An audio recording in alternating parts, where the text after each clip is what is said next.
안녕하세요. 김태환 원장입니다. 오늘은 화살코 교정에 대해서 얘기할까 해요.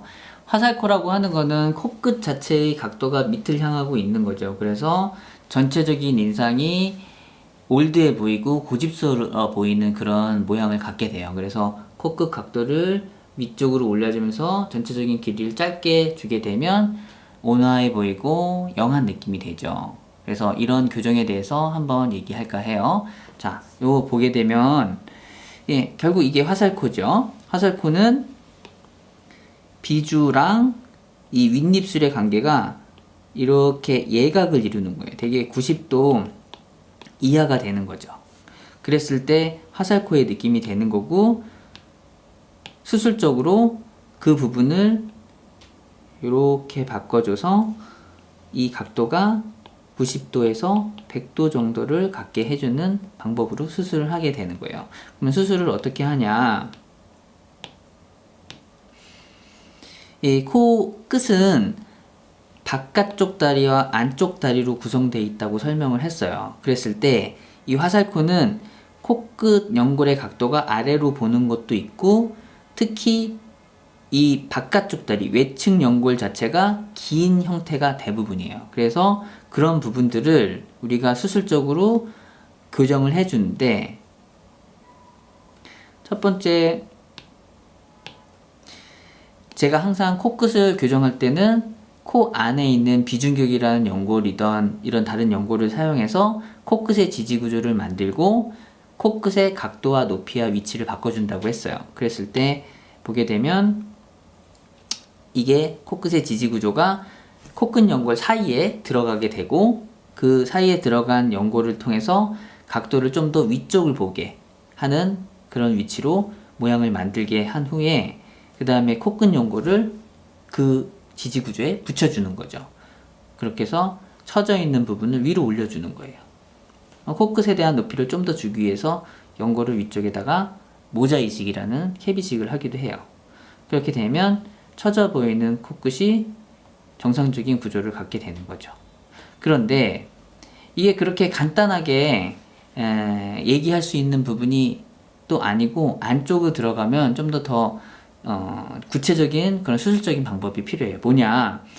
우리가 보게 되면 아까 얘기한 것처럼 코끝 연골 자체가 외측 연골이 길어서 나타나는 거라고 했어요. 그랬을 때 코끝 연골이 긴 상태에서 그냥 이렇게 올려주게 되면 이 코끝 지지 구조를 만든 지지 구조 자체가 코끝 연골에 받아야 될 그런 하중이 많아지게 돼요. 외측 연골이 길다 보니까. 그리고 외측 연골이 길면 코끝 높이가 길어 보여요. 그래서 코끝의 각도를 올렸는데 코끝 높이가 너무 길게 과장되게 나타나기도 하죠. 그래서 우리가 예전에는 코끝 연골을, 내 외측 연골을 이렇게 잘라서 붙였어요.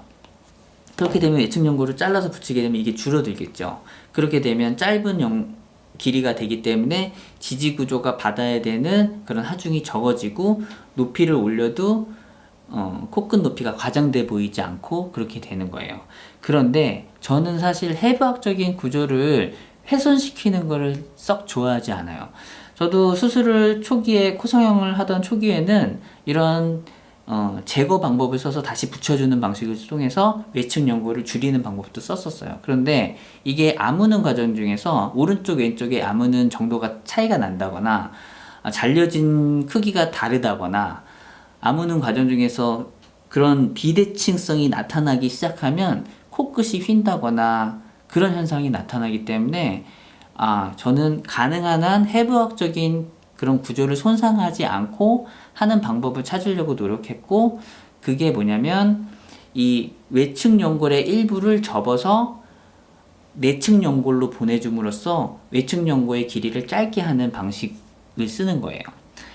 저는 맨 처음에 이 방식을 제가 생각한 아이디어라고 생각하고 폴딩 테크닉이라고 얘기하면서 썼었어요. 그런데 논문 검색을 계속 해보다 보니까 레터럴 크루라 스틸, 뭐냐면 레터럴 크루라가 외측 연골이거든요. 외측 연골을 스틸, 훔친다 라는 거죠. 외측 연골을 훔쳐서 내측으로 보내주는 그런 방법이 예전부터 존재했더라고요. 역시 제 고유의 아이디어는 아니고, 원래 이런 걸 고민하다 보면 다 이런 게 생각이 나나 봐요. 그래서 이런 방법을 통해서 수술을 하게 주게 되면 외측 연골을 짧게 가져갈 때 해부학적인 손상이 없이 이런 화살코에 대한 교정을 할 수 있죠. 좀 더 잘 이해가 안 되시는 분에 대해서 다시 한번 설명을 드리자면, 이 왼쪽이랑 오른쪽 그림의 차이는 뭐냐, 이 파란색은 다 긴 화살코에 대한 얘기를 하고 있어요. 외측 연골이 긴 거죠. 근데 왼쪽은 우리가 봤었을 때 외측 연골에서 내측 연골로 이행되는 부위를 여기라고 봤었을 때 이 위쪽 부분을 1번, 이 아래쪽 부분을 2번이라고 했었을 때 이 코끝의 각도를 올려준 이 빨간색 선의 경우도 이행부가 있었을 때 위쪽이 1번, 아래쪽이 2번이에요. 다시 말해서 이 외측 연골의 길이가 변화가 없다는 거예요. 그냥 이렇게 올린 거죠. 그런데 이 오른쪽 그림의 경우에는 이 파란색 선의 경우 여기가 기준 외측 연골에서 내측 연골로 이행되는 부위라고 했었을 때 이 위쪽이 1번, 아래쪽이 2번이라고 했다면, 이 코끝을 들어 올려준 이 빨간색 선의 경우 이행부가 여기라면 1번이 여기, 2번이 여기인 거예요.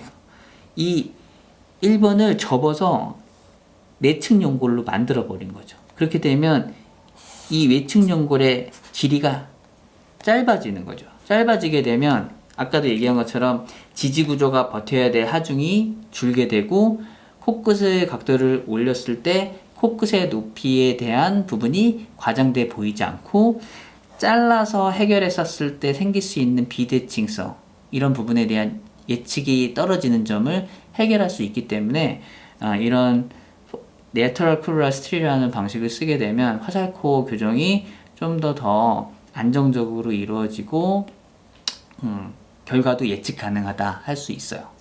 자, 화살코 교정한 예를 한번 볼까요? 자, 보게 되면 이 코끝 연골이 아래쪽으로 보게 되면 확실히 올드한 느낌이 있고 약간 고집스러워 보이는 느낌이 있어요. 그런데 이 코끝 연골 자체가 위쪽을 향하게 되면 아무래도 전체적으로 영한 느낌이랑 좀 부드러운 인상이 되죠. 화살코 교정은 확실히 인상적으로 부드러운 인상을 갖게 돼요. 그리고 좀 더 영한 느낌이 되고, 그래서 수술 후 만족도가 높죠.